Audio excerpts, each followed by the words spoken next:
What's up, everybody? If anybody wants to join, there's a link in chat. You don't have to. Wherever you are, if you're too hot, it's bloody hot. And I get it. So, most likely, I'm gonna not do the full 2 hours. Willie isn't here. So, ask me anything if you have any questions at all. Yeah. Let's make something out of it. If nothing else, we can also just go house hunting. It's just also always fun.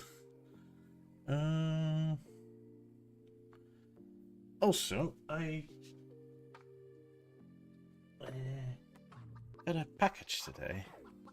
Let's start opening that.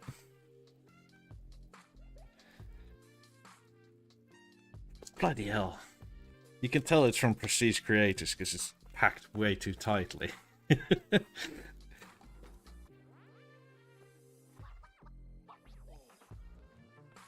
My knife won't even come through the bloody stuff. Here.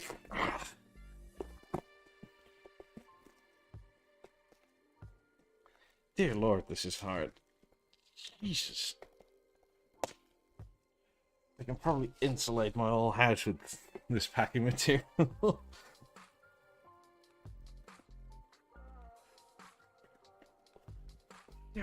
Yeah.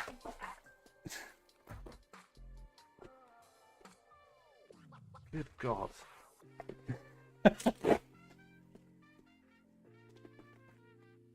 Oh, come on. I guess in the Horizon one, please. This way. Yeah. Evening, everybody.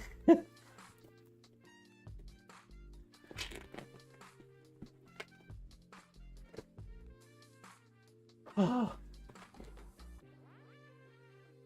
So now we're just out of the, as you can see, out of the top plastic. I've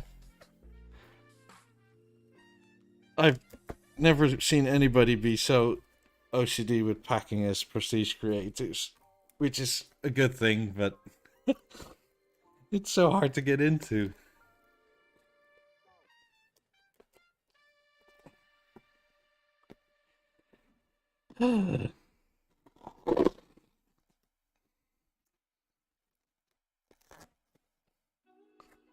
Oh, let's see, we're nearly there. Hopefully. Oh, more tape.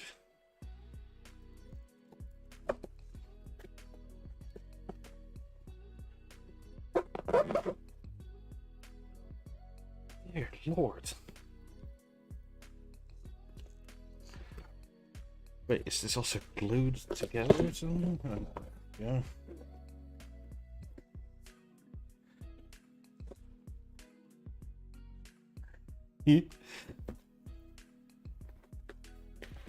I told you it was packaged right. God. At least I can keep it and use it for the move to the US.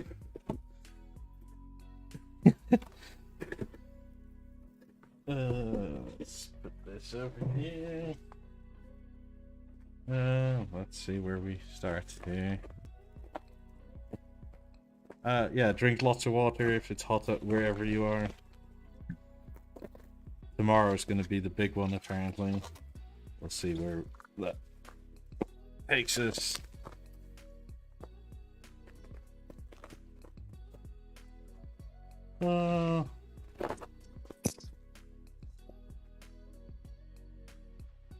Evening.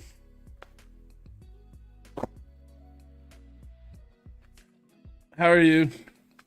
Good evening. Evening, how are you? I'm fine, thanks. Good. Enjoying the weather, or is it too hot? Boy, I have to fiddle around with my sound. What you say? How's the weather? Are you too hot, or is it nice? Well, inside it's okay. As soon as I get out, it's a hammer on the head. Yeah. My God, I'm unpacking something from Prestige Creatives, and I got the bubble wrap, and then it's even more packed on the inside of the bubble wrap. Oh, you're unpacking or packing? Unpacking. Oh, I only got this today. That's an important difference. Yeah. My God, I remember when I got the cover for the stage. I spent most of the video unpacking the bloody thing because there was so much packing material.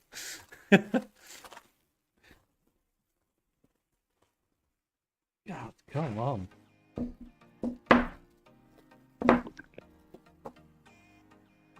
Ah, there we are. This is the new remote. The ashtray. Yes. Sorry. Except this one comes with a wall bracket with magnets inside. Okay. So it's all marble and it's all machined out, so you can. Is it polished also? Yeah, it's very smooth. I don't think the light. I think you can catch it sort of there in the light. It's very smooth, and the magnets are silly strong.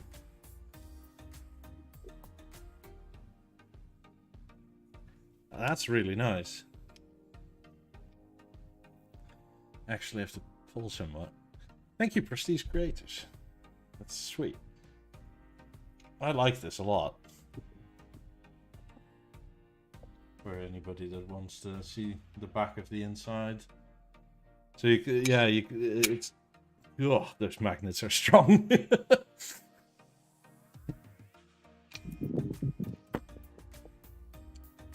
So yeah, no issue holding your remote on the wall. I have to get another remote now. Was planning on doing so anyway. Sweet. Yeah, nice. I'll enjoy that. I have a fan on me and I'm still warm. Oh, yeah. You can hear.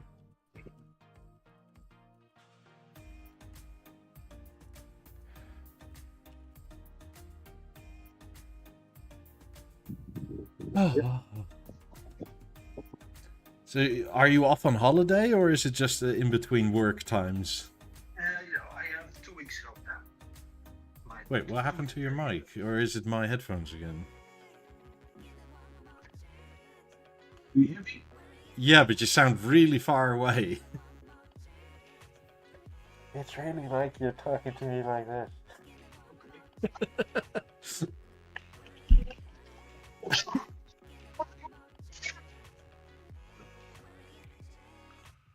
I can't hear you at all now.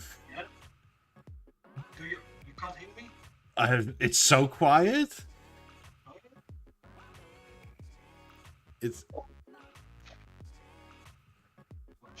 Oh, you have the headphones the other way around. Now better? Oh, way better. I was thinking, like, what? How could that be? But then the microphone is pointing that way. Yeah. That's good now. I did that the other day too, and my sister was like, I can't barely hear you on the phone. And it was like, oh yeah, shit, I have them the wrong way around.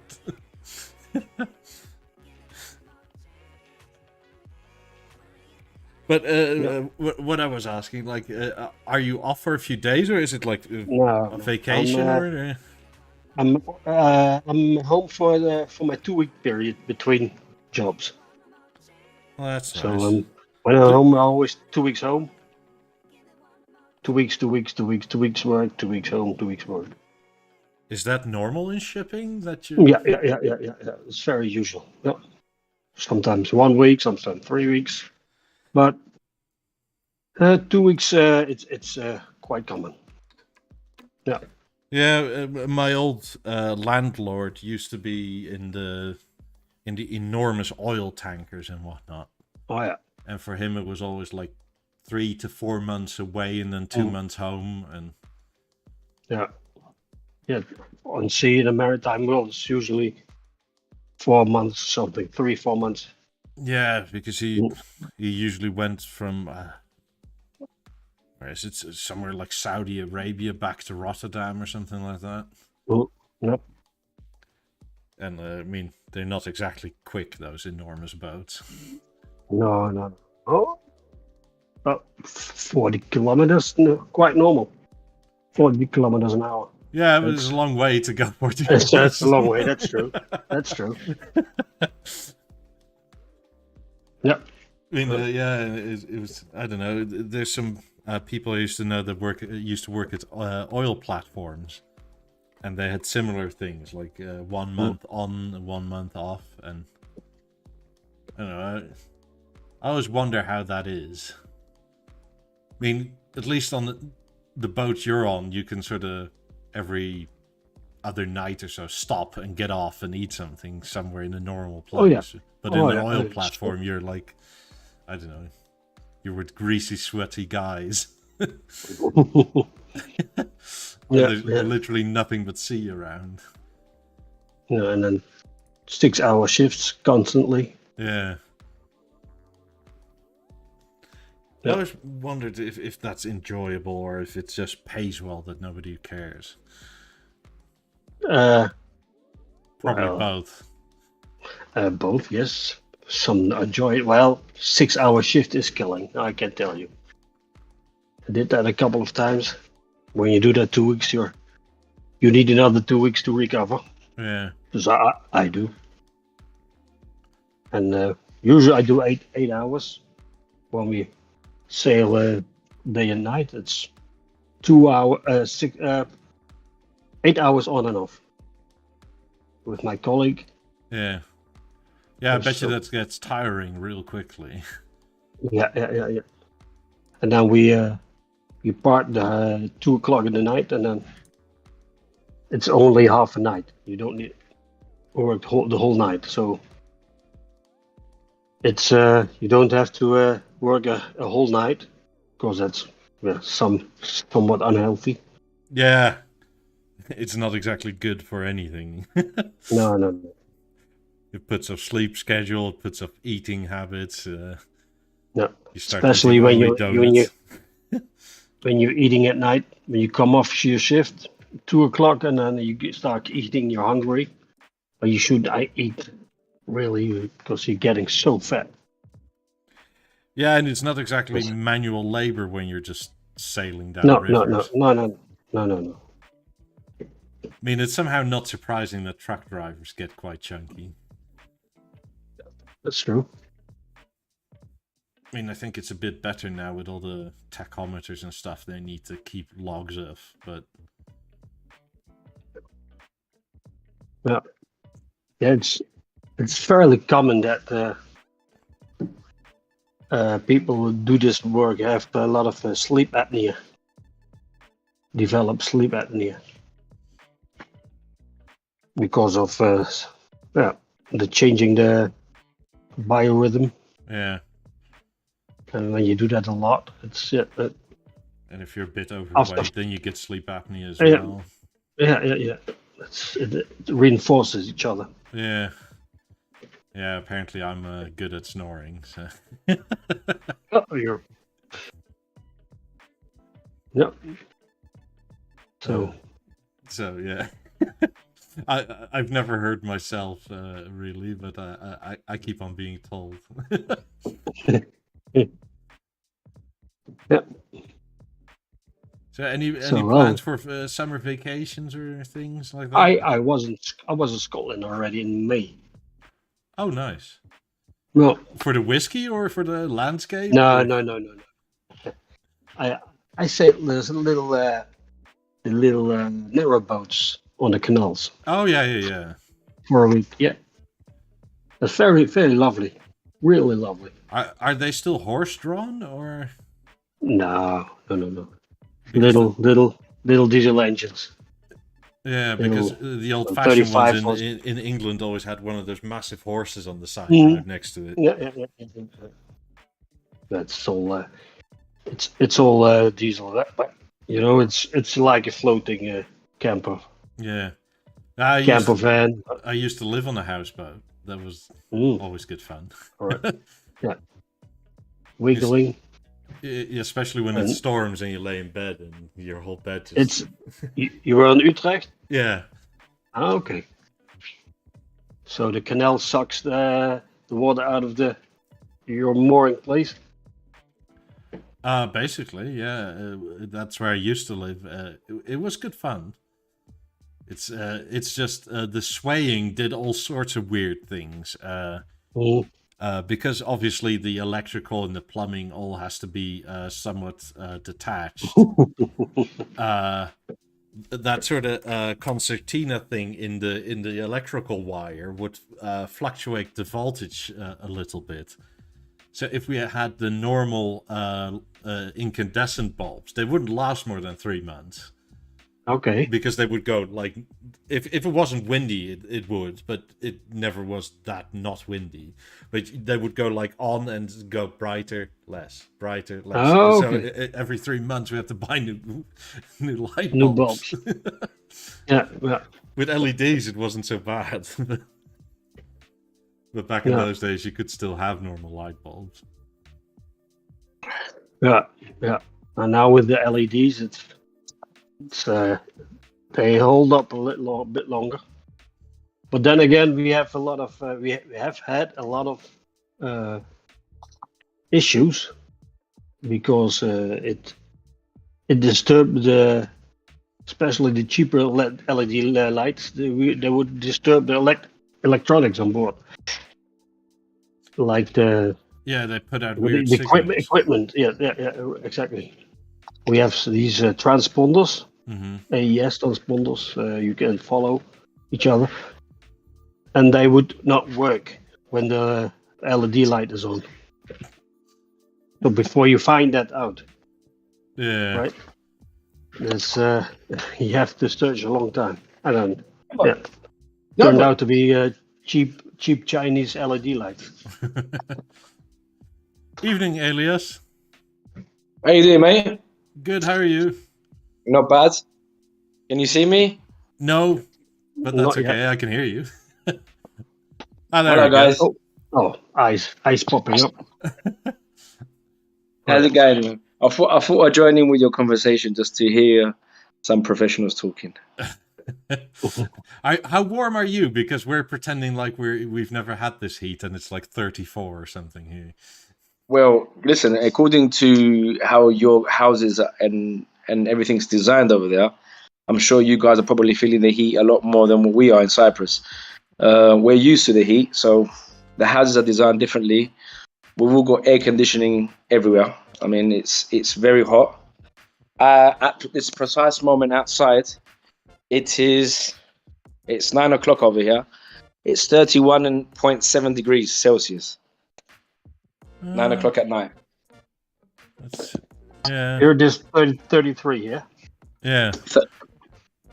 33. And it's 8 o'clock. Wow. 18. Well, so I don't know what's going on with all this heat. I mean, wow. I mean, I used to live in London, and I'm just thinking, how would it have been in the undergrounds right now in rush hour? The undergrounds would be cool. Everything else would be boiling. Well, I don't know, because in rush hour, everyone's stuck on you. So, you've got all them smelly armpits everywhere, holding the rails up. Well, I guess you're sticky together then. I mean, Jesus, what? Corona is going to be run rampant in there. But it's all good.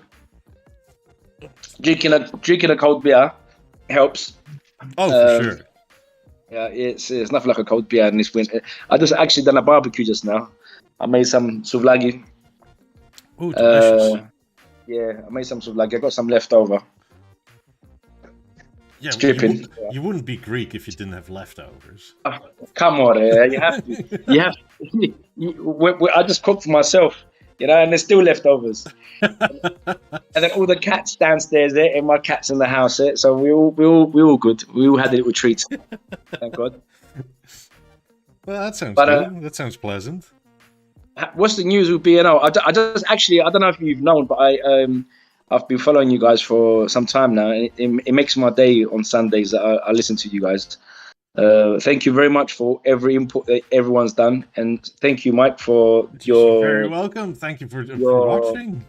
It's amazing that you've done this, and for us BNO freaks.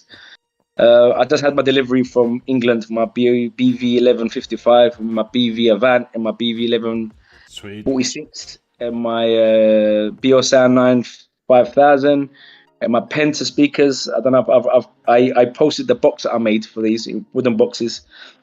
I don't know if you've seen it here and about in different forums. They came safe just about. Customs opened and ripped the boxes up. They were original packaging. And they just left them like that. I'm a bit disappointed, but thank God I set them up in my house, and they're working fine. Honestly, I think actually the EU is starting to mess with the UK due to customs and the whole Brexit thing. Yes. Because I got a simple cable from Steve, and they had apparently this is new because it's the UK. You can't trust it at all anymore. So they scan it. I then get a letter that I need to say what's in the package, because if it doesn't match what Steve says, then I won't get it. Wow. Okay. And then they looked at it for like 2 weeks before I even got it. Wow. It's UK, man. It's not Colombia, man. And I don't understand. You know, it's not like you're ordering bananas or something. Whatever. I mean, it's not coming from Bogota, Colombia. I'm not being racist to anyone, but I mean, Jesus, man. I mean, seriously, it's UK. It was in the EU until a year ago, or not 6 months. I don't know how long it is left. Yeah. But anyway, this is what it is. I'm happy that things weren't damaged. I had a little bit of a heart attack when I opened the back of the lorry when it came, when everything was stacked on top of my TVs. Oof. But I took a deep breath, and 55 kilos each. I had a mate help me take them upstairs, and then I set them up. I got them working. Now I'm waiting for my new house to be built so I can place them everywhere. I ordered a lot of wires from Steve. I got them delivered to my UK address, and I brought them over in my suitcase, so I didn't have a problem there. Yeah. Thank God. So that's one way of it's not a ham sandwich. Like our Dutch authorities actually now check British truckers if they have ham on their sandwich, because literally the slice of ham is now illegal because it's British ham. The cheese is fine, but the ham isn't.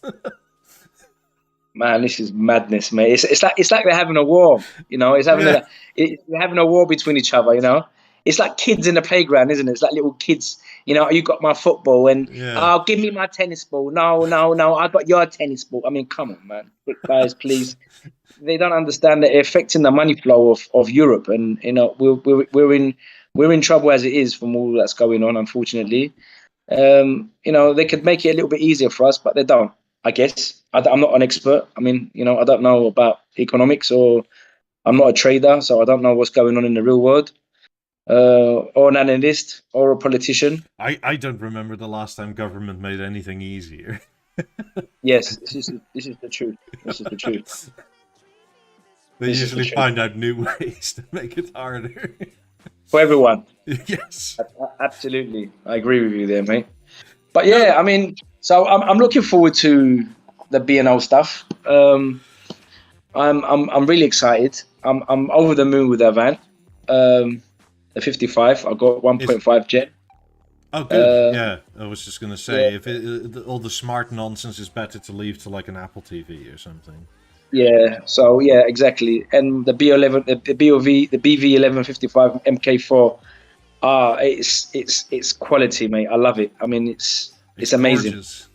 It's a piece of art by itself. And now I've got 2 pairs of Beolab 8000, a pair of Beolab 17s, 2 pairs of Pentas, a pair of 4000s, a pair of Beolab 3s, and I'm not sure where I'm going to put all of these.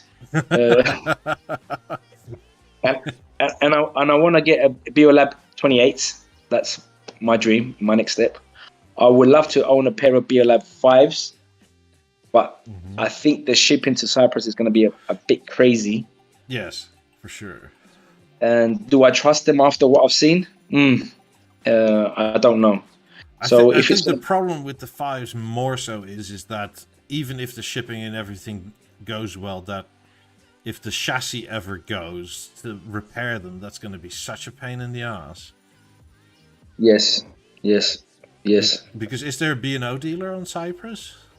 There is, yeah. And then he told me that he had one guy that had a problem with one of his Beolab 5s, and they couldn't get the chassis.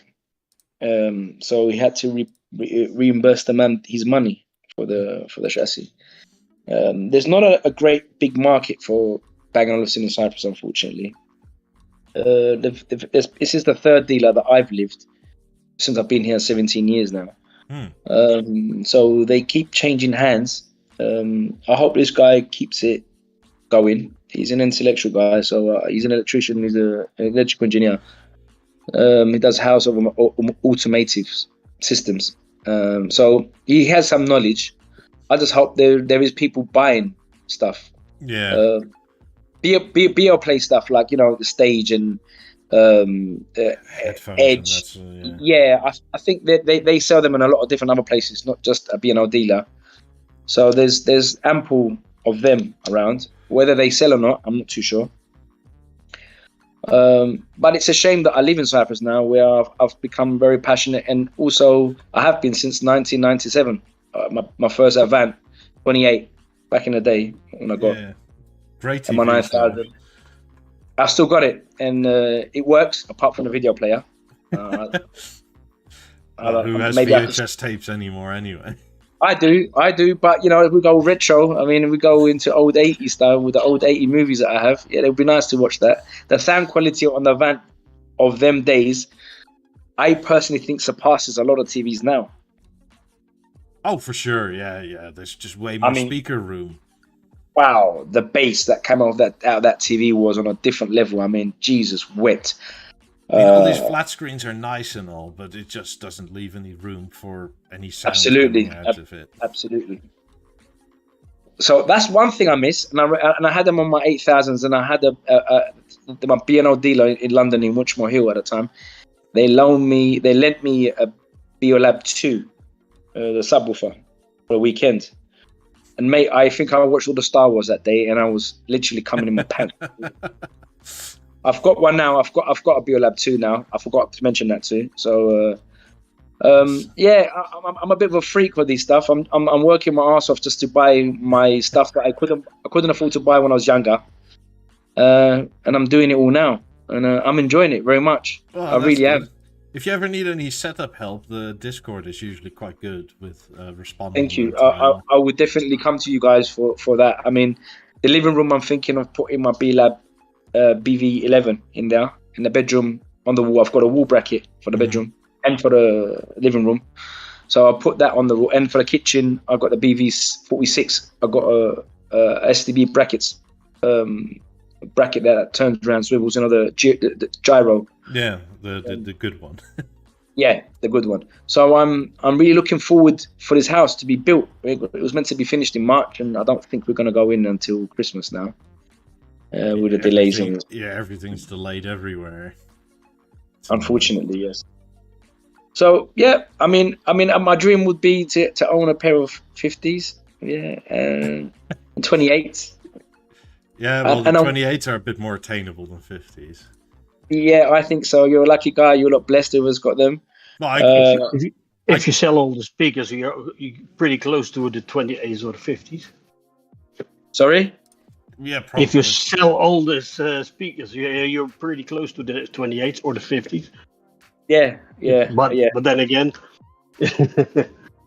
But the 28s, they look gorgeous, don't they? The 28s look amazing. Yeah. Oh yeah. Sure. They're sexy. I went to Harrods when I went to London, and I was just sat there in awe, and I was just looking at these that harmony and the Latin, the 50s, and the guy set it up in the room, and I listened to them, and I was blown away. I have literally never heard any sound like this in my entire life. Not even in the cinema. Yeah, No, this I is haven't. why I prefer to watch movies at home. I don't blame you. I mean, if I had that set up, I would watch movies at home. I don't think I would ever leave my home. I don't leave often. As little as possible. But I'm literally. I mean, I actually got them cheap because I got them at launch, but like, bloody I hell. remember when you got them. I remember when you got them. I saw on your podcast, and you had a bit of problems with them. Yeah. And I remember you driving down to Louvre, looking at the Louvre stuff. I saw your I remember all that stuff, and I was like, wow. Then I was happy that you got them sorted out in the end. Yeah, me too. It was an expensive mistake on their part. Yeah, well, they learn. It's a learning curve for everyone, I guess. Yeah. You know, when a new product, it's like a new car. I mean, when a new car comes out, there's always got some kind of problem in the beginning until they get the teething problem out of the way. Oh, 1 minute, I'm talking. Okay, yes. Okay. Oh, my daughter's okay. Hello. No, yeah, that was, I don't know, but I'm glad now compared to the price now. I mean, my God, I thought stuff would go up, but not this much. This is Crazy, just, eh? Yeah. And I'm actually anticipating and waiting if B&O is going to release some kind of like a Beolab 17 version of something. I mean, that would be interesting if they delivered something like that. Probably eventually, but what I've been told, it's just so hard to get all the electronics on the inside at the moment. Like, they can design 100 speakers, but they can probably get parts for 1, maybe 2. Wow. So it's real, like, it's really on the scale of, like, what is actually the most profitable and the best thing to do. Yeah. Because, no, it's true. Like I said yesterday, they're up against Apple, Google, Samsung, whatever else, and they're just the last to bid on all this stuff. Right, I get you, because they're jumping in and buying all the chips and whatnot. Yeah, these people don't care if they have too many, because they'll sell at a discount. And right, okay, I mean, yeah. B&O's going to have a problem if they, I don't know, sell 1,000 speakers, but they have part for 15,000. Right, yeah. If you want a set of speakers, you almost have to buy 2 balances or something like that to stereo pair them. Yeah, at the moment. Well, I think that's it's going that direction a little bit. Yeah, they'll do dedicated Beolab. They'll do another one of those. It may be more with the Mozart stuff in it, but eventually it's just really hard to get any parts of anything. I mean, the aluminium has gone up by like 20%. The chiplets have gone up by anywhere between 20 to 300%. Yeah, I mean, the only thing that's still the same price, more or less, is the wood they use, because it's in a 100-year-old managed forest around Stur somewhere. That's nuts, man. It's just it's mind-boggling what's going on. Yeah. I hope they got stopped. I've asked on the thing about the BV55 wood panels. You know, the oak in front of the magnetic. So I want to get that done. A few months ago, when I asked my dealer in Cyprus, there was available at Bang & Olufsen. I just hope they got some still available. That would be nice. And I would also like, I don't know if they do it for the 46. No. The BV46. They don't. Okay. Right. Okay. Right. No, it's only because the panel comes, or the oak cover comes from the BeoVision 14. But that only has the oak in 55 and 40 inch. Right. It didn't have the 46, didn't come. Okay. No. Okay. Well, they had a 46 inch, but they didn't deliver it with any oak. So. Right. Okay. There was a German company that was making them in Germany that the guy didn't really follow up on it. So I've seen the aftermarket ones. The aftermarket ones are nice, but they're not the same. Yes. Yes. It's hard to, because the B&O ones are sort of triangular, as in, like, they're if you look on the fat end, they sort of have a triangle like that, and it's almost like they chiseled in and then pulled it out of a strip of wood, and it tapers down to very thin. Yes. The aftermarket ones are more sloped but straight. Right. I mean, they look nice, but it's not the same. It's if you see the original ones, you immediately know like this is not the same thing. Different. Yeah, You can tell the difference. Yeah. It's not like what's his name? What's the guy in London that makes the Prestige Creators, you mean? Yeah, man. He does a lovely job there. I mean, amazing job. Yeah, I've asked him if he could do it. He said to me, "Not yet." I didn't want to push him too much. When if he does it, then I'll be interested. Well, he'll have the same problem most likely, as in right. For sometimes B&O makes these things that are selling for non-B&O prices, but they should be 3-4 times the price. And it's kind of strange. That wooden panel, I think, sold for either 8 or 1,200 euro. But the amount of money and time they spent on that, it should have probably been double. But for some reason they go, no, this is just beautiful, so have it for a decent price.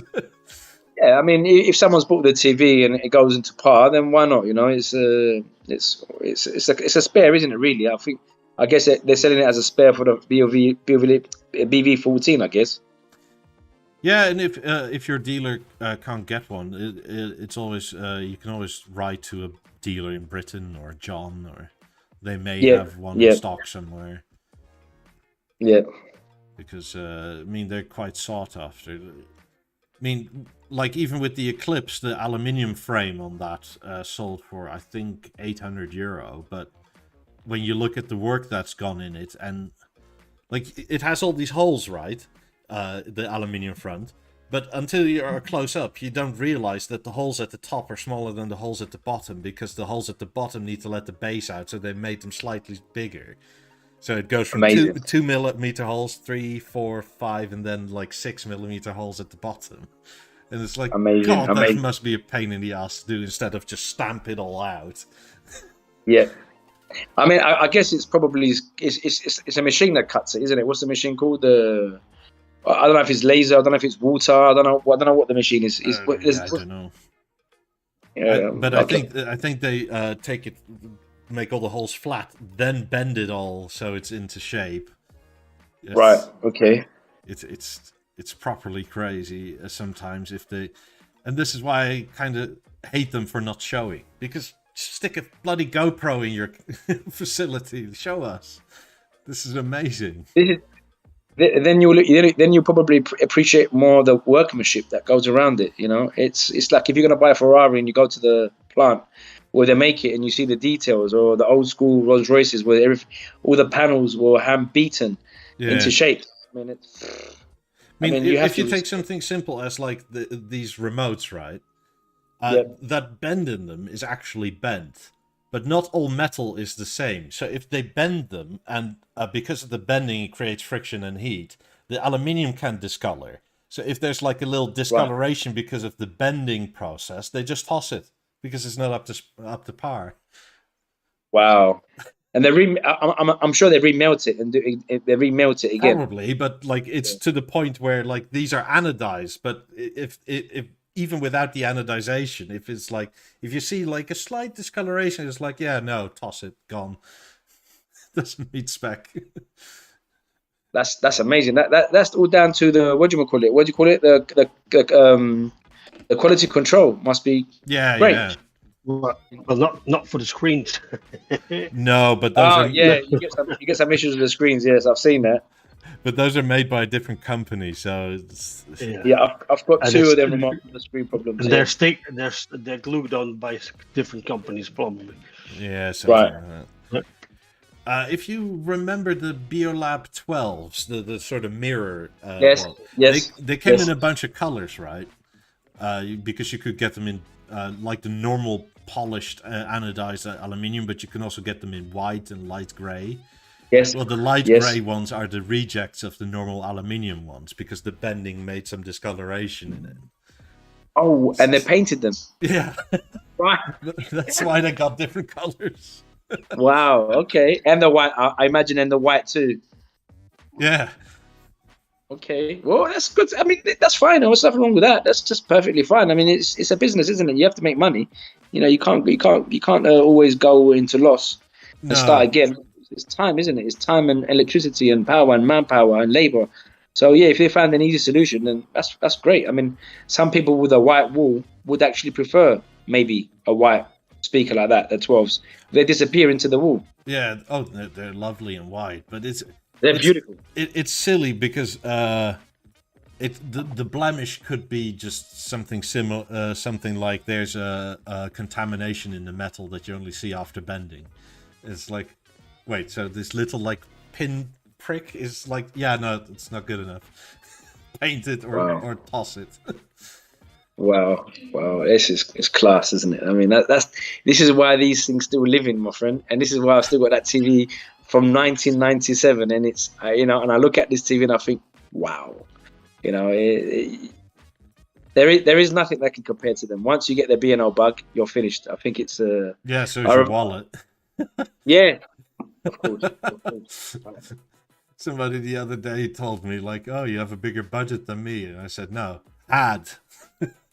I'm poor now. My friend, you're enjoying, you're living the dream, and that's what it matters. I mean, everyone has their poison of some sort, and we all need to have this dream and to keep us going. To me, it's this. Like I totally agree with Willie when he says like the most of your living hours relaxing you spend at home generally. So you can buy a Porsche or Ferrari or whatever, but you have way more in the garage, yeah. I mean, and I like driving, but I don't drive that much, especially with our gas prices. Yeah. I mean, it's and the traffic too. I mean, if you can do your work without leaving your house and driving around, it should be a comfort for yourself and to enjoy the scenery and go somewhere. And enjoy yourself at a time. It shouldn't be a chore. Be stuck in a car, punching the steering wheel in traffic for 3 or 4 hours, like I used to do back in the day in London. It was crazy. We're at what, €2.34 a litre here at the moment for fuel. So even the fuel. €2. €2.34 for a litre of fuel. Wow. Yeah, it's. I went to my aunt and uncle last weekend, and on the motorway it's worse because they asked $2.44 for a litre. Yeah, because you've got no choice, and you have to put it there, haven't you? Yeah, you're like, bloody hell, that's an arm and a leg. Just imagine now with a car sitting there with the air conditioning on. Yeah, you're drinking a bit more petrol now. Yeah, it's. I want to see what's happening with the battery powered cars. Sitting in traffic now with the aircon on full blast, with a glass roof. How long will the battery last? They don't last long. No. No, they absolutely won't last long. It's no. I mean, electric cars are fine and all, but they don't do well in extreme heat or extreme cold. Absolutely. So it's like, yeah, I have nothing against them, but this needs to be perfected a bit before I would consider buying one. Yeah, the battery, and I guess the charging stations need to be everywhere too, so you can easily access your charging. Yeah, where I live, there's quite a few, but okay. But even so, like even if at a fast charger, to get from 0 to like 80%, and it takes you like 3 hours. It's like it's not that fast. No. I mean, that's literally I'm going out to dinner and I'll come back later. 3 hours later. No, I mean it's a shame. It's a shame. I hope they sort this out, and I hope the planet sorts itself out. And I hope B&O carries on with the work that they're doing. Oh, they'll come out with more fancy stuff at the end of the year. Okay. They always do. They always have something around September, October. Looking forward to underwhelming, but I doubt it because the FCC documents make it seem rather nice. Right. Okay. But you go into it to a different level. You go into it in a different level. You see things with the normal layman doesn't see. Yeah. Well, it's also just general interest, and I don't know. B&O sometimes doesn't like me for having this interest. It's too eagle-eyed. Yeah, because because you're there, you're on them, and then I'll just get my charger because my battery's gonna run out. Yeah.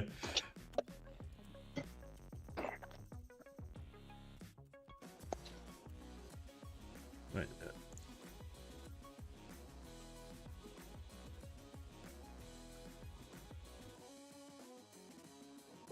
I think he dropped. Need to work on your wireless. Too late. You didn't get to the Unless it's charger. really the battery.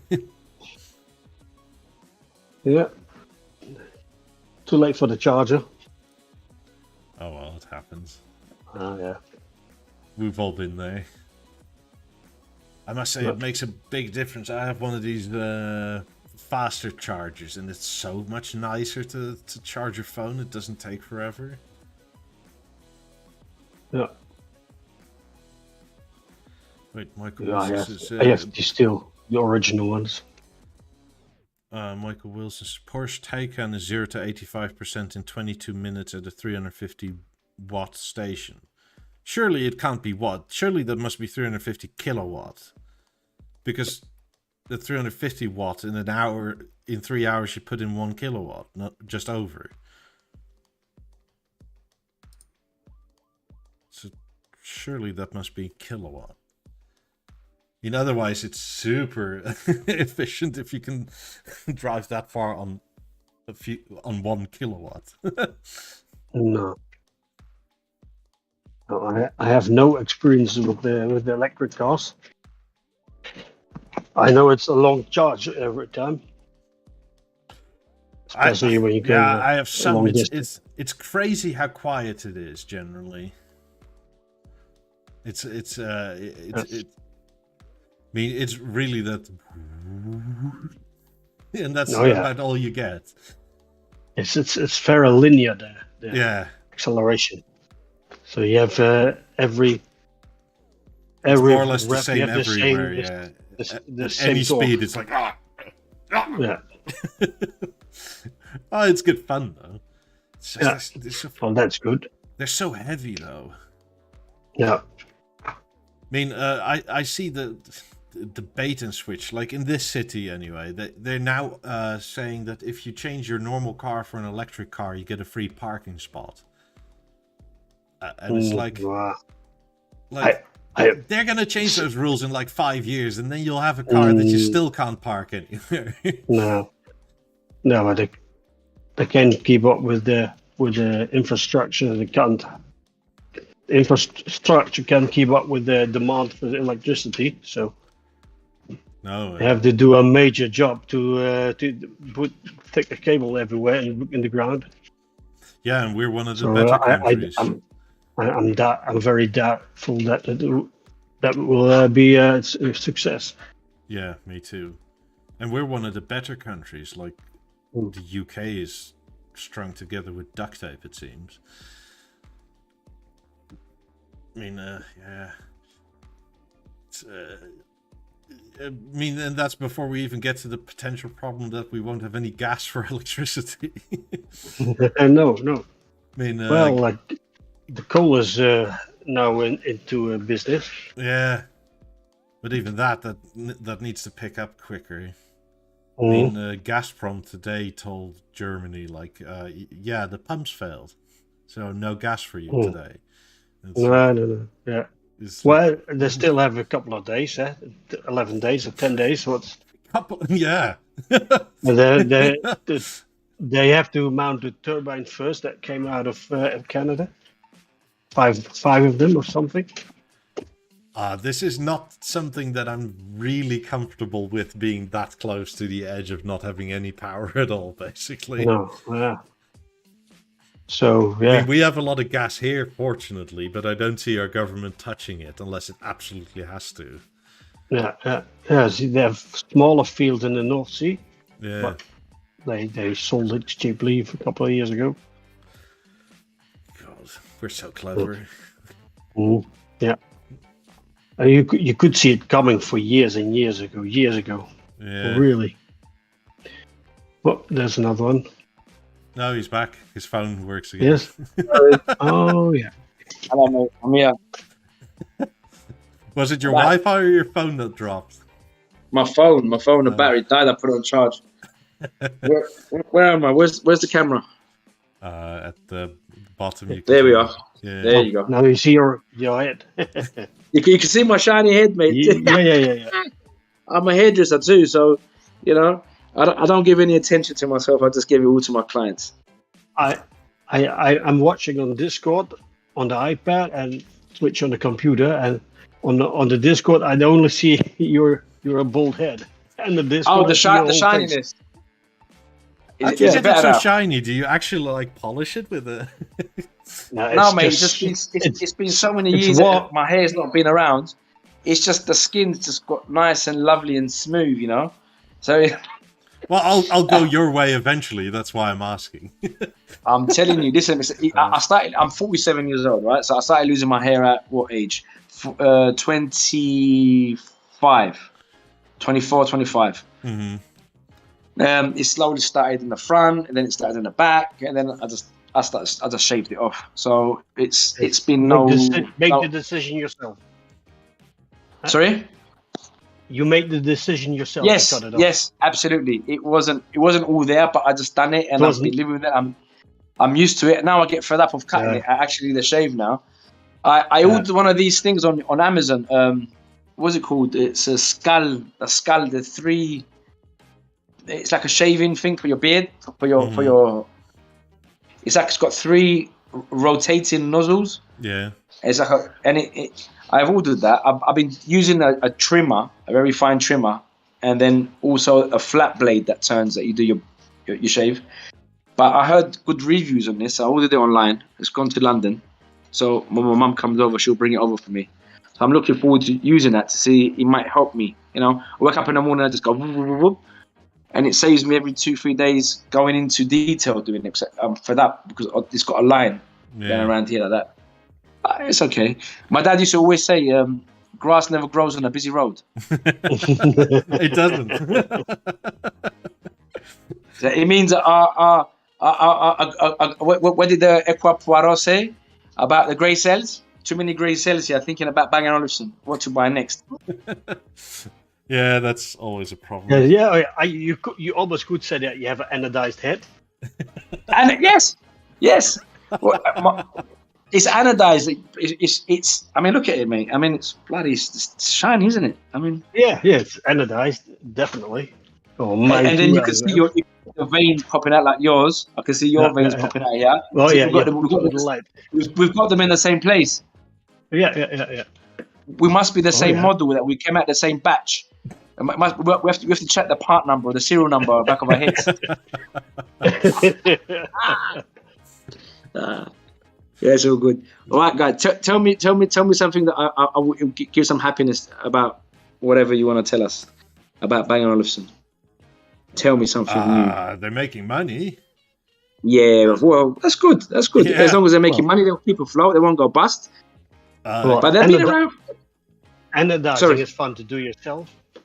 You could anodize yourself. I did anodize some motorbike parts. It was fun to do. Anodizing, yeah? And it worked. I made it black anodize with black color. Yeah, it was fun. Electrochemical process. Yeah, it's not super hard to do, but it's hard to do it perfectly. Yeah. Yes. True. Is it to do with the negative and positively charged particles that stick on there? And some chemicals with color. You have this sulfuric acid. Okay. I believe. And in a tub, and you take either lead, 2 slabs of lead for a positive and negative, and you have a laboratory electricity source, so you can dial the current and the tension. Right. Okay. So you dial one for the right voltage, and then the other dial you can dial the current amps, so that you can have that properly. That's important. And then you can adjust it so it sticks on there. So it sticks on there better. Is that what you mean? So one attracts goes to the other one. Yeah, exactly. Basically, like magnets in north and south. It's an oxidizing process, basically. Right. Okay. And you put it for. Yeah, there's a calculation how long, for how much. Coating you need. How much to coat it? So how big the part is? So you have to length, width, how much surface it is, square centimeters or inches. Okay, this, and then you have to put it this amount of time at the current of that, and then you leave it there, and then you take it out, you rinse it, and then you boil it in boiling water. Oh, okay. You have to close it. Yes, and close the pores. Yeah, close the pores, but not before. And if you want to color it, you do it in a color bath. Also boil it with the warm. You have this powder. You can color the water, and you put it in. Also for a period of time, and you take it out, and then you rinse it off in the water. Boil it so it closes, and it closes in the coloration powder, and then. You rinse it off, you clean it, and it's okay. Interesting. Yeah. My windows, my aluminium windows, are black ionized, and it's been 10 years in the Cyprus sun, and you know what? They have not faded at all. Brilliant. And you can hard anodize it. Hard anodizing. They make bearings. There's sliding bearings, so it's it's almost as hard as diamond. It's one step below diamond. Wow. Okay. So that's probably what they did to the windows. is really, really hard, and they're making bearings out of it. So they're making very hard bearings. Oh, bearings. Oh, right. Okay. So you have bearing material. One material is hard, and the other is soft. Normally, the axle is hard, and the bearing slabs are usually soft, so they cannot be the same materials, otherwise it eats each other. Yes. So it's also used for bearings. So instead of using, I remember before they used to use some kind of plastic in the bearings, for small bearings anyway. It was some kind of plastic. Well, it depends on what it is and how much lifespan you need out of it. Yes. B&O doesn't do a lot of anodizing as bearing material because for the bearings and stuff in the motorized floor stands, they use POM, which is like a nylon reinforced plastic. That's right, that white stuff. Yeah, if I'm not mistaken. But the thing is, if that wears, it lubricates itself. Right. And that's how you keep stuff quiet. Right. Get you. Clever. Yeah. Because many years ago, I used to take out bearings and grease them. I used to grease them up with bearing grease. Yeah. Because I used to be a technician before I became a hairdresser. I used to work for Saab GB, BMW GBs, Mercedes Benz, and Bentley Rolls Royce. So my background is engineering. Before I became a hairdresser. That's weird, but that's what I did. And it was you take the bearings out. It's sorry. It's a career switch, isn't it? Yeah, massive, huge. I remember we should adjust the rear drums. We had the bearing in there, which was tapered, and it was a big nut. And you should take the nut off, take the bearing out, then you should put the grease in there, push it in there, put it back in, and adjust it. And you should just adjust it with the play, and then you put the lock pin in there and lock it up. And that was a real axle bearing holding the bloody wheel on. That's crazy, but that's what it was back in the day. I remember me adjusting points. Yeah, for heavily rotating stuff, it's generally different. I mean, they still use spline bearings in quite a lot for like axles and whatnot, but it also depends on what you want to do. Like, I bet you propeller shafts in like boats and stuff are ball bearings nowadays, just because of must be the water ingress or potential for it anyway, and. Well, the sea salt will eat everything up. I mean, it's got to be encased in grease. I must imagine some serious grease. It must be sealed bearings too. Yeah. It all depends on the application, what you use.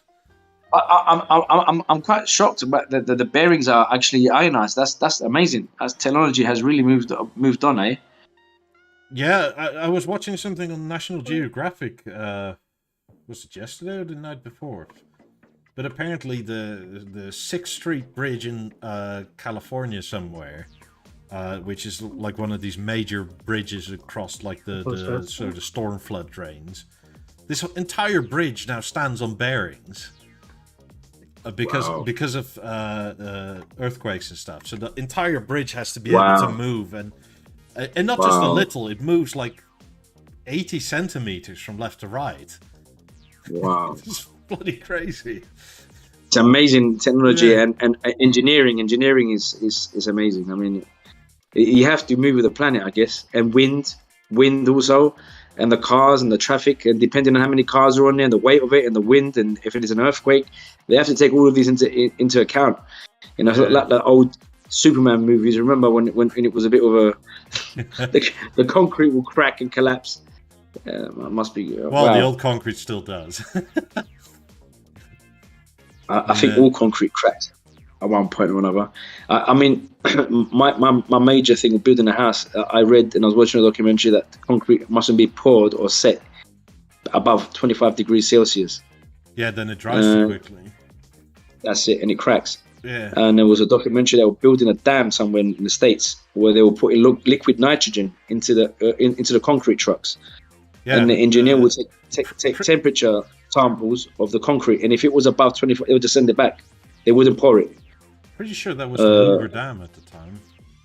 Maybe. I mean, some crazy shit, man. That's some serious stuff.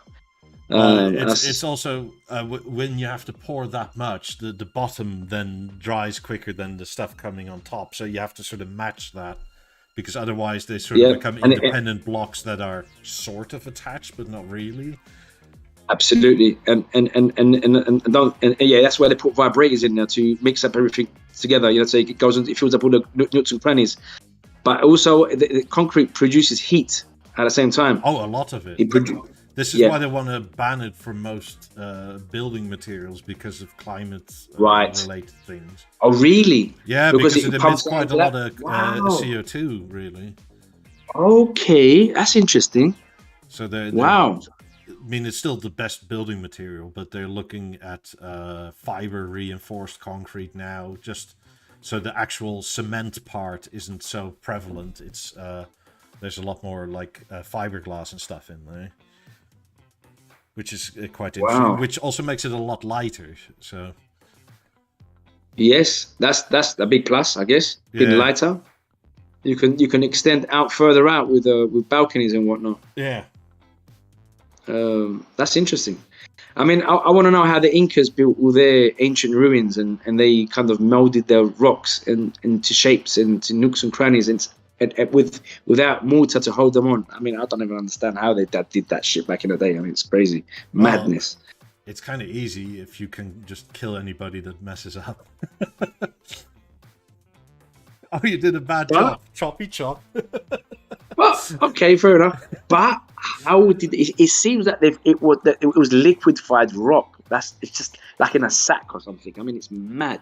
Yeah, but you can make rock so tight. It's not too hard. If you have like 2 bricks, right? You can do this at home. It'll take a lot of time, but this is where like being a totalitarian ruler is easy. If you have 2 bricks and you put some sand in between with some water, you can just rub them together, and eventually they'll just be so flat together you can't even put a piece of paper in between. Can you imagine doing that 10-ton boulders and of rock and 100-ton rocks? And I mean, it's madness. I mean, I mean, and this is thousands of years ago. We're not talking about, yesterday. Imagine the manpower that they had to use to do this and quarry them rocks and put them there and take them. I mean, how did they quarry them and take them there? Up on the mountains, how many feet above sea level? It's mad. It's going to be non-PC to say, but they probably had 10,000 slaves or something like that. It's like, if you look at the old-fashioned movies with the people whipping, it was more or less like that. I mean, most of these people that did that, they sacrificed people to the rain god or whatever god, and it's like, whew, different times, man. Yeah, it was different times. Yeah, and actually, you know, I think we're going through a psychological warfare right now more than a physical warfare. I mean, could you imagine that if your house, I don't know, didn't come up the way you wanted, that you would just offer your engineer to the rain gods? Like, that's it, mate. Chop him up, mate. Anymore. Pull out his heart and put it in a barbecue. That's some of that, mate. Yeah. No, wait. Oh, different times. Definitely. Right. So back to, I'm thinking now. Right. For now, I'll pick your brain a bit, Mike, and for now, I'm thinking Beolab BV55 with 8,000s in the front, 17s on the ceiling, and rears. I'm thinking Penta because I've got more room for now. Or 8,000s. I'm a 6,000. I've got 6002s in my salon now. So 8,000s up front, 17s or 4,000s on the ceiling? 17s. I would, if at all possible, flip that around. Okay. Have the Pentas up front, 17s on the ceiling in that case, and 8,000s rears. A rear, yeah. I've got no room for that. I've got no room for the Penta at the front. The way the house is designed. Well, I mean, it's not that it won't work. It's just that in most audio mixing for movies and that sort of thing, most of the sound comes from the front. And in this situation, you'll have the least capable speakers at the front. Correct. Because I mean, the 17s will walk circles around the 8,000s, in my opinion. Yes, and the Pentas amazing speakers, amazing. And Pentas, I'm in love with them. They're just a piece of art. Mate, I love the Pentas. I love them. So I personally would flip the speaker selection around if at all possible. But if not, then I would potentially say, is it possible to have the TV up front, 17s somewhere up front, even on a wall or whatever? Okay. 8,000s and then Pentas. Right. Okay.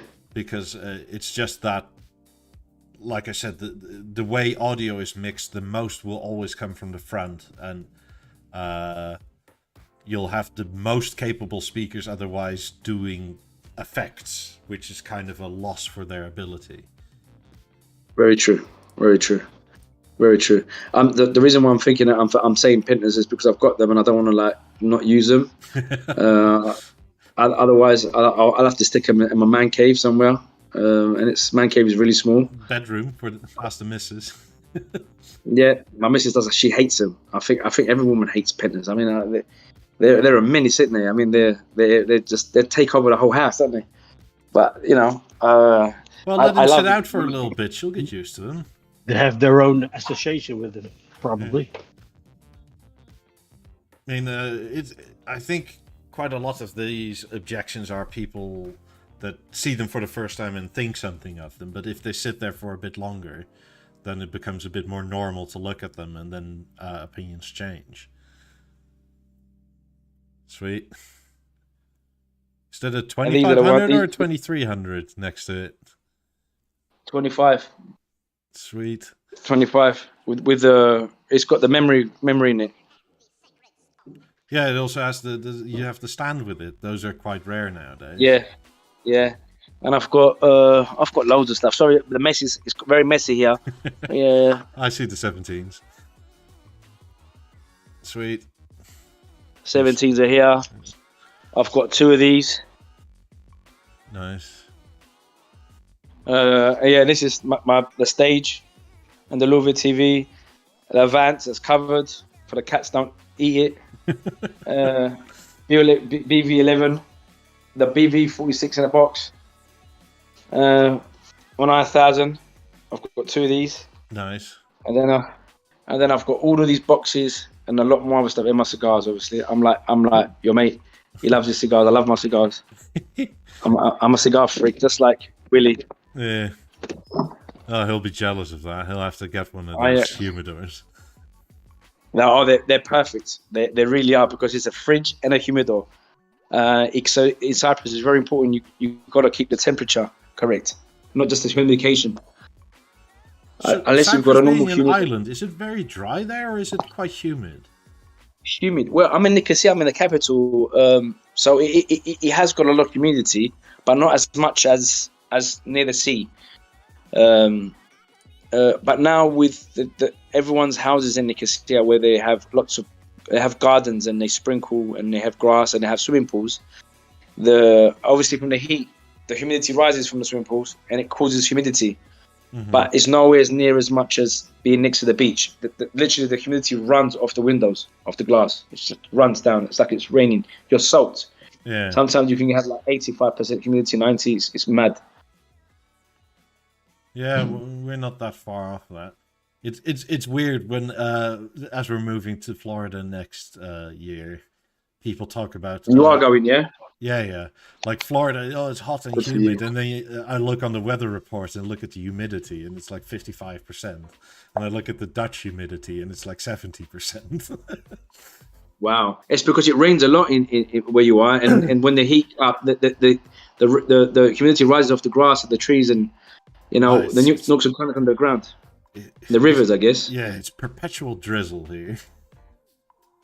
Well, Like I miss it that never too, fully like torrentially rains. It just like sprinkles you with water. most Drizzles. of the year. Yeah, it's god awful. In Cyprus, it just is torrential rain. Yeah. It will piss it down for an hour, half an hour, and that's it will stop. Yeah, I think I prefer that. Okay, it causes a lot of floods because the ground Yeah, and it's not the really- irrigation system can't deal with it. Especially if the council doesn't clean out drains from the leaves and the Yeah. dirt. It literally floods everything. I mean, it's mad. It's crazy. Everyone's underground working always floods. I'm looking pump at can't a handle it. map of Cyprus, and I only just noticed that whole southern bit is still Britain. No, the southern part of it is Turkish. No, That was the invasion. The invasion in 1974. So half of the countries. But where was it? Paramali or whatever it's called is. Paralimni, yeah. Ayanaba, up there is when you go to Gerinya, on top of it, where the mountain is near Turkey. All that half of the country is Turkish occupied now. Yeah, but I'm literally looking at that. Was it Agrotiri? Agrodiri. Yeah. There's two British Army bases here.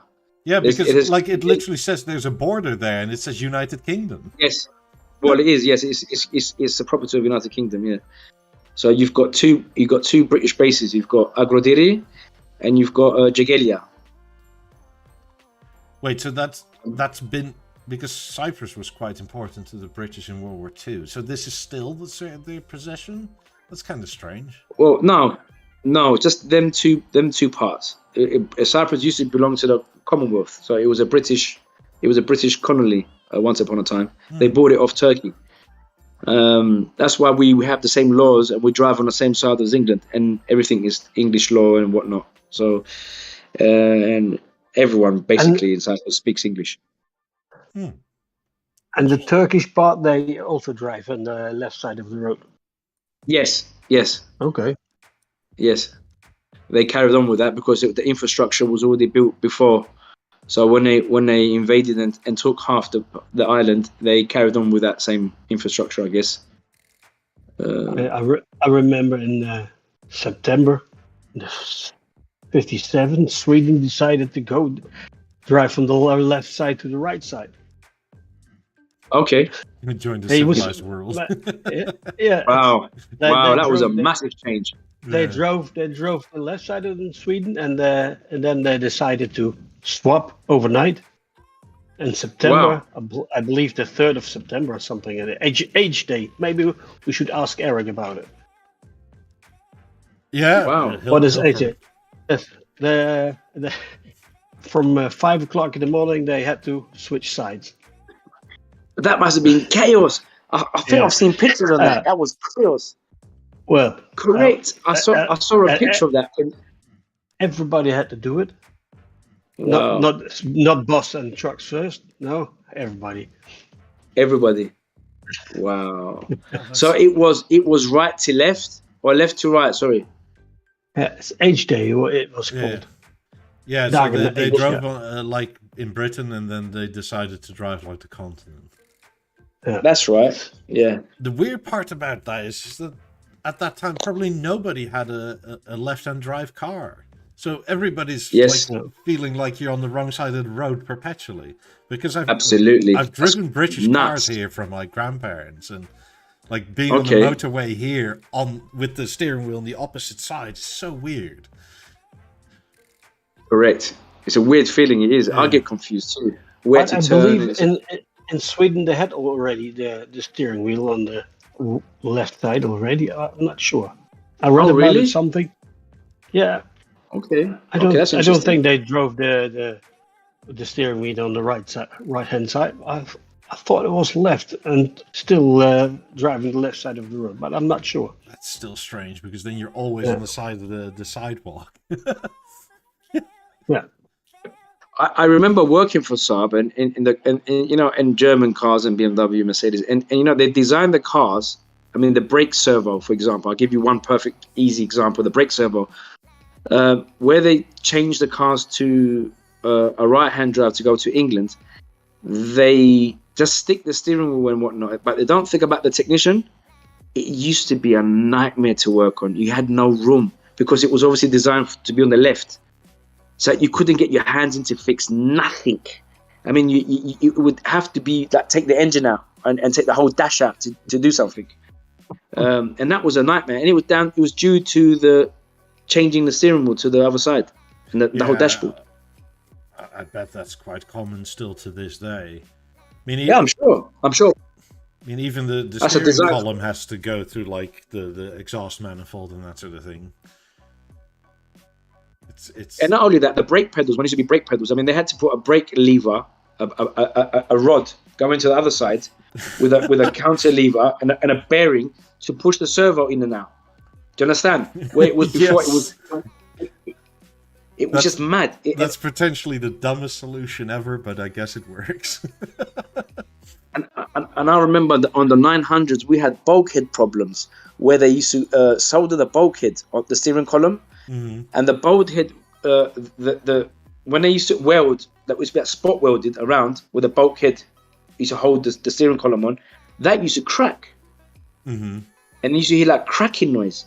And it was a recall for that particular Saab 900s. It was a bloody nightmare, mate. Honestly. I mean, I remember Sweden coming to see the cars, and it was a palaver back in the day. I remember it was just, a lot of people used to complain for squeaky noise. The squeaky noise was the two metals rubbing onto the chassis of the bulkhead. Well, Jaguar was able to do that as well. I mean, Jags, yeah? Yeah, they were also quite shoddily built. My dad had an XK8, and every time you drove over any uneven surface, like the whole steering wheel shook. There was no way to tighten it up or anything. Wow. But they were heavy cars, eh? They were heavy cars, the Jags, huh? They were heavy cars. Yeah, they were about big lump 1,800 kilos or something. They were lump. They were lump. And the thing is, if you change the tires and put low profile tires, forget about it. It wasn't a nice ride. Yeah. It's pretty similar for any modern car nowadays. They haven't become actually more comfortable with these low profile tires. No. Unless you've got a big wheel and you have active suspension, hydraulics and whatnot, you're gonna feel a lot on the road. But I guess a lot of people want that. They want to feel what the road's telling you. You know, if it's a sports car, I guess. You know, it's unpleasant if you have to drive a long way. Yes, that's the problem. That's why I think the choice for a sports car, which is an everyday car, is a Porsche. I think that's what most people choose. That, I guess. Yeah, it's not crazy hard. I don't know where that idea came from, that sports cars have to be like hard and uncomfortable. Yes, and also the sports car becoming a shopping car at the same time. It's a sports car. It's you meant to drive it in hard and you know the people are. Well, I envy the people living in Germany that you can take it onto the autobahn and actually let it go. You know, instead of having the speed limits everywhere, especially in England where there's cameras everywhere. everywhere. At least in Britain, they tell you where the cameras are. They don't tell you guys where the cameras are. No. Is it not European law? No. Are you serious? No, Is it's there no actually apps on your it's phone? illegal to tell you where the cameras are. Oh, it's illegal to tell you where they are. Yeah. Now, in England, there's like big fluorescent signs everywhere, and there's a big fluorescent label on a camera. You can't miss it. I mean, you know. Yeah, no. In France, actually, you have these apps on your phone, right, where the Yes. cameras are in the mobile ones too, and if they find out you use one, you get an extra ticket. Oh, okay. Wow. So they're not allowed to tell you many places where they are. Like here in this country, there's no sign, no nothing. It's just there's a camera there all of a sudden. Wow. Are there mobile cameras in cars? Yeah. Yeah, they do that in Cyprus now. They put them in the back of the cars, and the cars are parked up, and then blank, no lights, no nothing. You just got you. Yeah, they even have sneaky ones now in the guardrail, where they sort of stick them in the guardrail, so you can't really see them at all. Wow. Well, it looks like we're all being controlled and herded into a certain kind of way of living, and that's it. You know. Oh yeah, anything fun is taxed.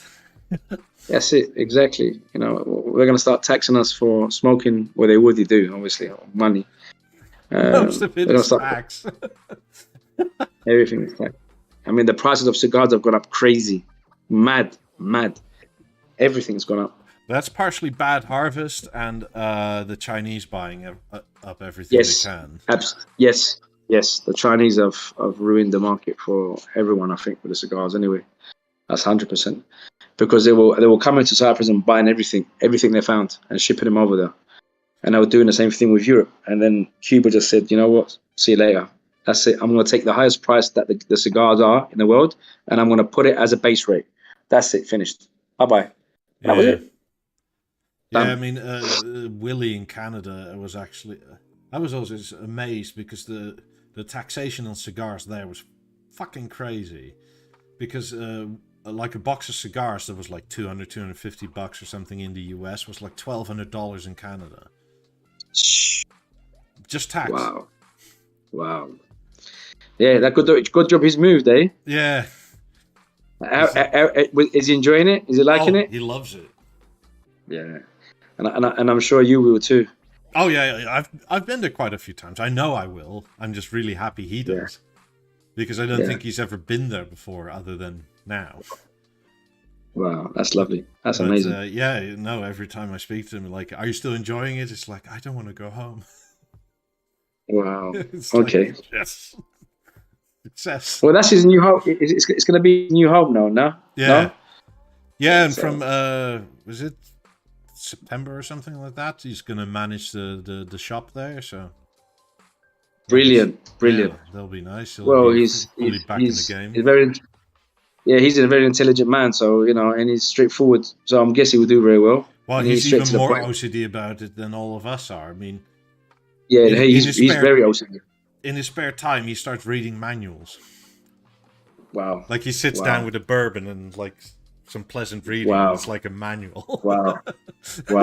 Good for him, man. I respect that. That's passion for his job, man. You can't knock that. I mean, that's amazing.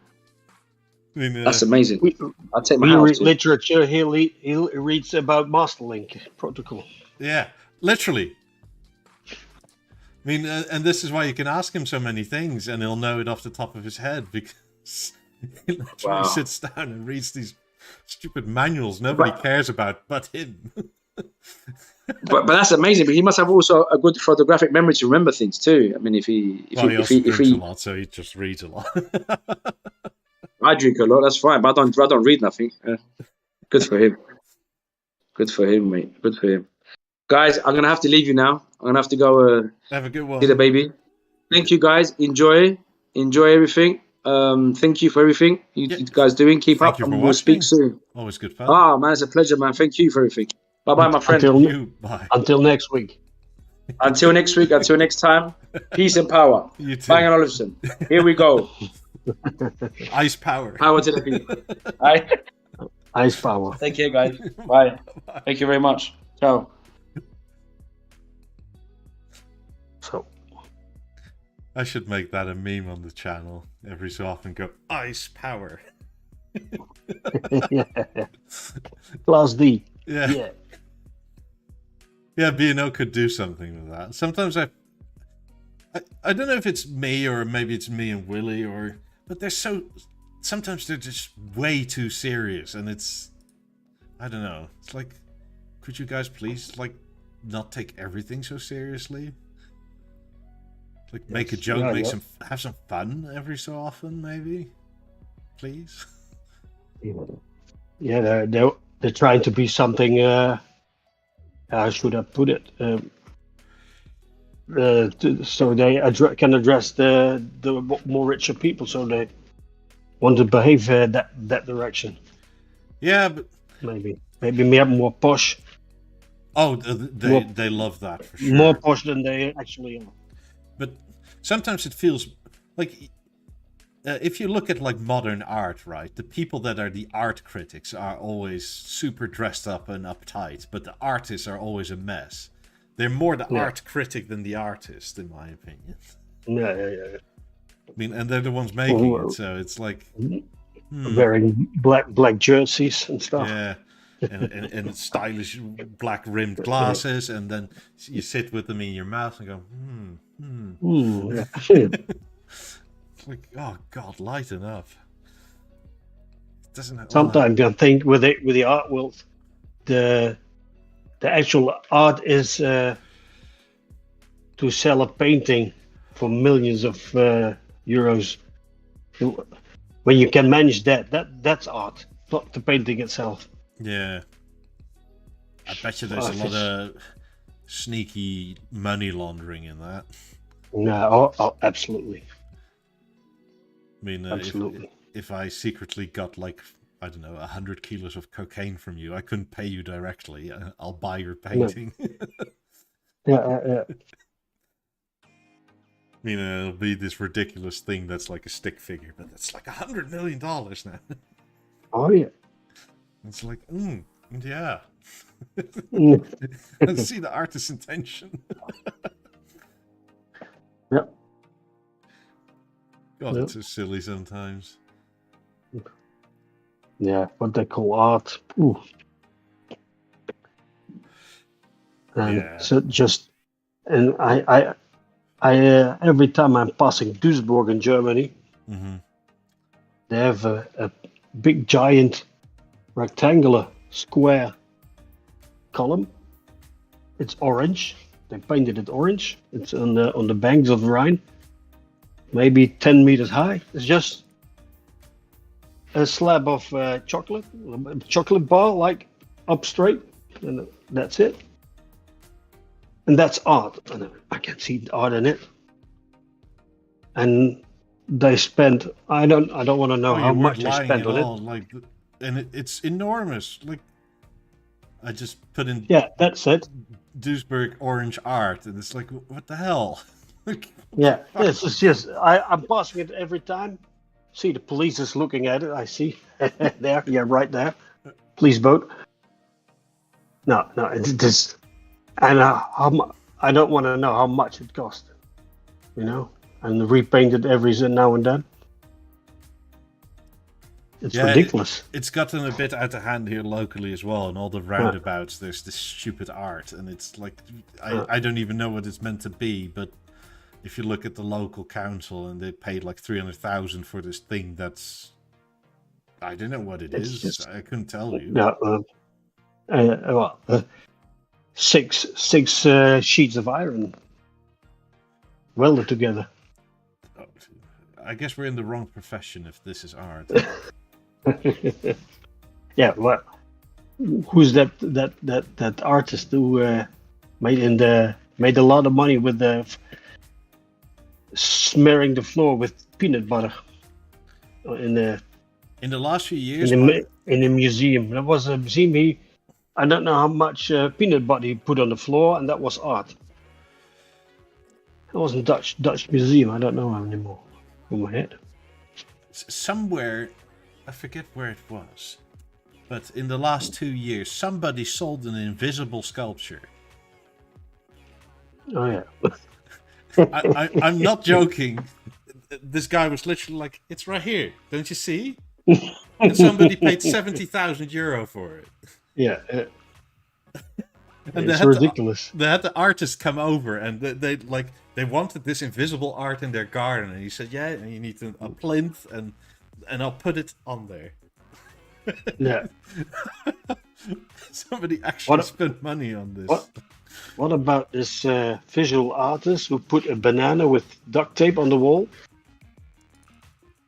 Oh, God. And that was art. That was art, and someone took the banana and ate it. And they were the museum. They were all over were really angry because the piece of art was damaged, and the artist itself. Yeah, there it is. Yeah, somebody ate the banana. $120,000 for a banana with a piece of duct tape. Yeah. Jesus Christ. God, what's the world coming to? This is art. Yeah. You know what the art about this is? Then you can make $120,000 with it. That's art. Now, if you manage that, just with a banana and a piece of tape. God, I hate modernity. This is so stupid. Like, at least back in the day when it was art, it was actually pretty. Yeah, right. I mean, even all the modern day artsy houses are just square boxes on top of each other. Old houses are generally a lot prettier. I think more art is the guy who made on the beach, make this with the rig, makes the images in the sand, and then you first see it when you use the drone to go up, and then you see what it is. And then when you can make it when you walk around there on the sand, it's that I think that is art. That's very difficult to make. You have to have that image in your head and to bring it over in the sand. Yeah. And you can see what it is when you use a drone to see it from above. It's just the Stuff aliens like with their crop circles. Yeah. God.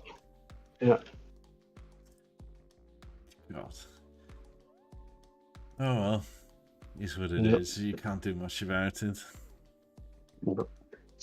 It's business, huh? Yeah. Piece of part of economy. Cool. No. Anyway, for the YouTube and Twitch people, I'm gonna end it for tonight. I'm really still warm. 10 minutes are over. 10 minutes are over. Well, it's an hour and a bit, but before I get angry about bananas on walls. God, it's silly. Anyway, thank you all for watching, and see you Sunday when Willie isn't there, but I'll call John or something. Anyway, bye YouTube, bye Twitch.